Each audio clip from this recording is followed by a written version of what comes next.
Proses naturalisasi tiga pemain keturunan, yakni Jordi Amat, Sandy Walsh dan Sain Patinama diambang gagal bela timnas Indonesia di kualifikasi Piala Asia 2023, begini langkah Kemenpora. Hassani Abdul Ghani pun beberkan hal ini.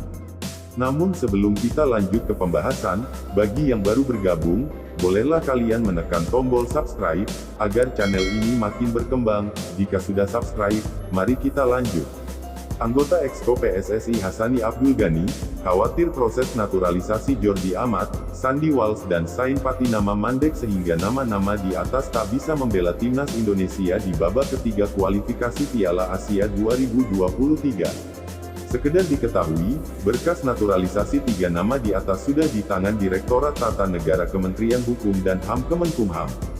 Hanya saja, berkas tak bisa diproses lebih lanjut jika Sandy Walsh, Jordi Amat dan Sain Patinama tak mendapat surat keterangan perpindahan warga negara dari pemerintah Belanda dan Spanyol dalam waktu dekat.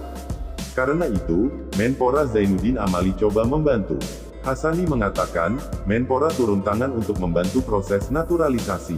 Bantuan yang diberikan Menpora adalah ikut menyurati negara asal para pemain keturunan. Hal ini sejalan dengan sejumlah persyaratan yang diminta Kemenkumham untuk menyelesaikan administrasi para pemain naturalisasi. Proses naturalisasi pemain turunan atas nama Jordi Amat, Sandy Walsh dan Sain Patinama sampai saat ini masih berada di Direktorat Tata Negara, Kemenkumham, papar Hassani dalam akun Instagram pribadinya @hassaniabdulghani, Senin tanggal 28 Maret tahun 2022.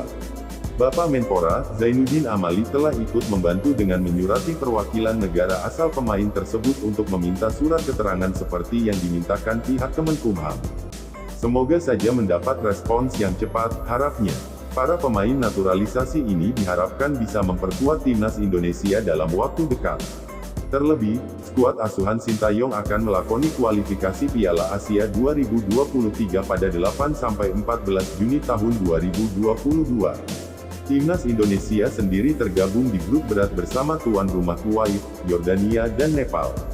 Dari sekian dokumen persyaratan ada satu dokumen yaitu surat keterangan perpindahan warga negara dari pemerintah Belanda dan Spanyol, di luar jangkauan kami. Artinya surat tersebut bisa didapat dalam sebulan atau lebih dari pemerintah dua negara tersebut, kata Hassani Abdul Ghani dalam unggahannya di Instagram. Seandainya surat keterangan tersebut bisa diajukan secara paralel, maksudnya tidak harus menunggu dulu dokumen tersebut didapat lalu baru diajukan berkasnya oleh Kemenkumham kepada Presiden. Maka target di bulan April bisa tercapai, lanjut Hassani. Mengapa harus April? Karena kita perlu waktu 1 hingga 2 minggu untuk proses perubahan federasi kepada FIFA. Tanpa paspor kita tidak bisa mengajukannya. Kalau tidak ada surat approval dari FIFA, otomatis pemain tersebut tidak eligible membela timnas di babak kualifikasi Piala Asia, tutup pria yang dikenal memiliki relasi luas di bidang olahraga ini. Bagaimana menurut kalian? Jika kalian suka dengan video ini, nantikan video kami berikutnya. Sekian dan salam olahraga.